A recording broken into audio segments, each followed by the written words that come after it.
Hello friends, welcome to Engineering Funda family. In this video, I am going to explain you parameters of pipelining in execution of program. And this video is very essential. The reason is based on parameters only, you can be able to solve problems based on pipelining. Here in this video, I'll be explaining each and every parameters of pipelining and that will be helpful to you to solve problems. Let me explain you that by one practical example, so that will give you more clarity. So here what I am going to do is, I am going to consider 5-stage pipelining in which I will be considering 8 instruction execution along with 5-stage pipelining.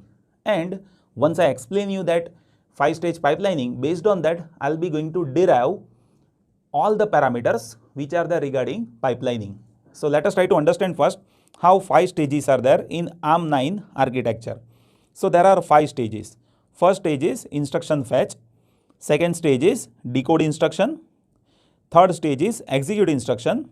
Fourth stage, that is there regarding memory write. And fifth stage, that is there regarding write back.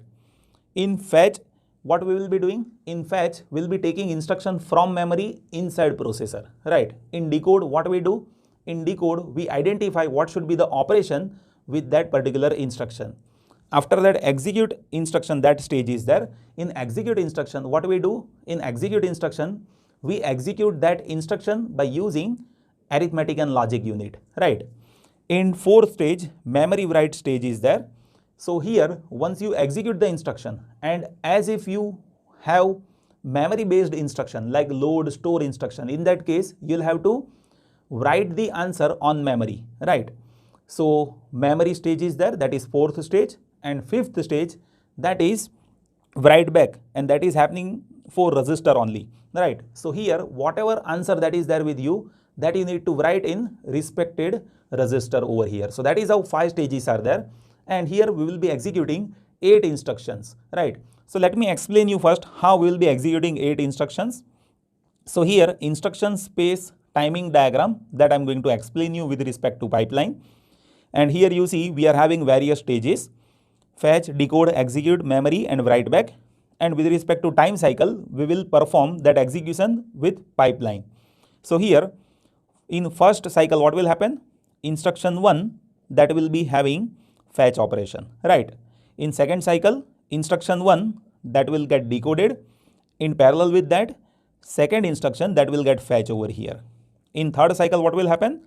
First instruction, that will get executed. In parallel with that, second instruction, that will get decoded, and third is getting fetch. In fourth cycle, what will happen? First instruction, that will be going inside memory operation.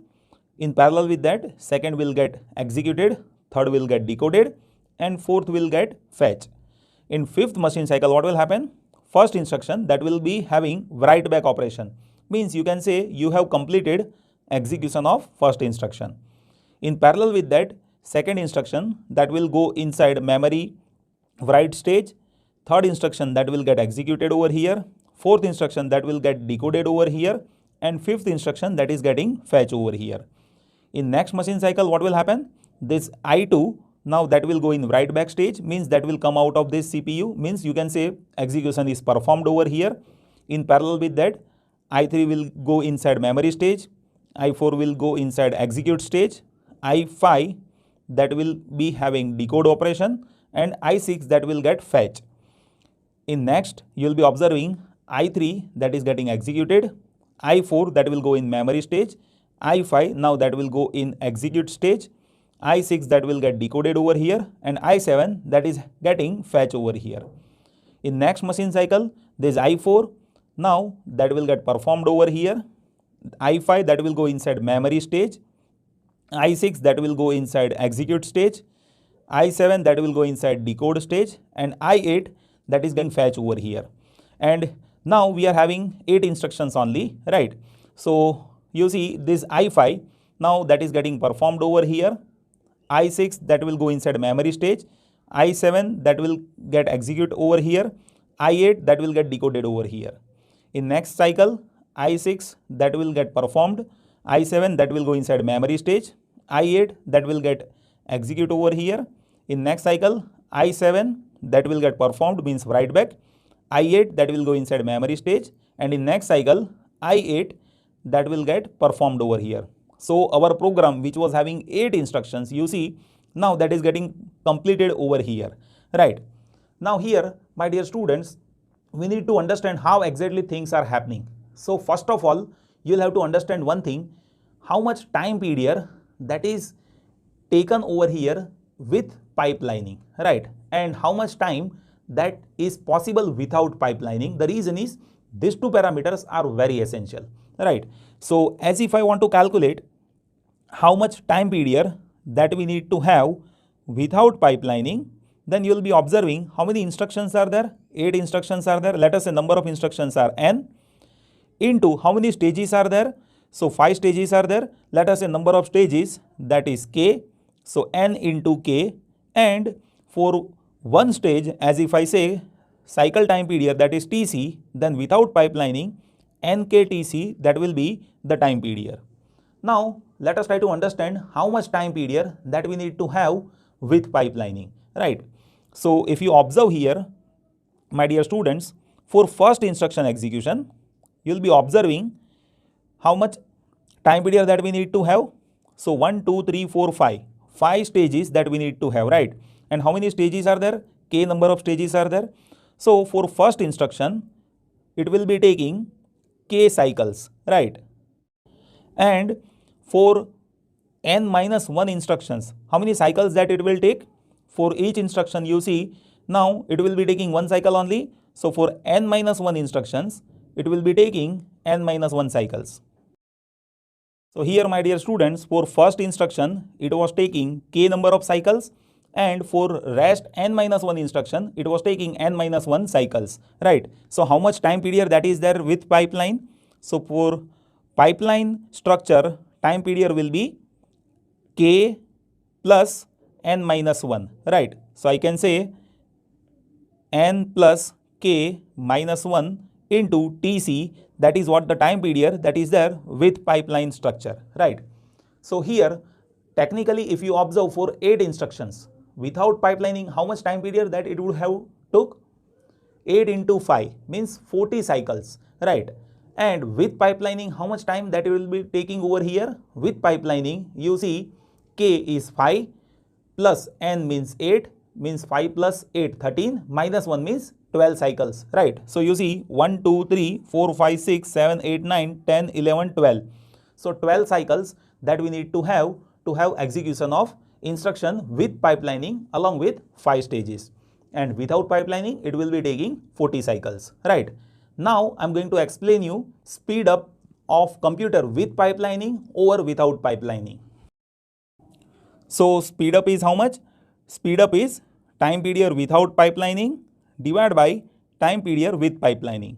Time period without pipelining, that is n into k into cycle time period, divided by time period with pipelining, that is n plus k minus 1 into Tc. This time period of clock cycle that is getting cancelled. So speed up will be n into k divided by n plus k minus 1. So this formula that is very essential, you must have to remember this. Speed up, that is nk divided by n plus k minus 1. Now, my dear students, I am going to explain you how we can identify throughput. So first of all, you should know what is throughput. See, throughput means how many instructions that is getting executed with respect to time, right? So when you want to calculate throughput, that explains you how many instructions that is getting executed with respect to time. Let me explain you how to calculate that. So throughput means number of instructions with respect to time. So how many instructions are over here? N number of instructions are over here. And how much time that we need to have with pipeline structure?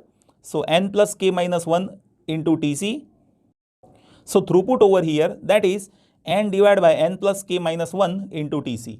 Many of the times you will be observing, you will be asked with this question, right, in examination. So they will be asking you throughput. So first of all, you should know what is the meaning of it. It is number of instructions executed with respect to time, right? So that will be n divided by n plus k minus 1 into Tc. But here, sometimes they may not give you number of instructions, right? So at that time, how to identify throughput? So you should know, my dear students, when you have not given with that number of instructions. At that time, you will be observing this number of instructions, those are considered as infinite. So infinite by infinite, that is getting cancelled as we neglect k minus 1 over here.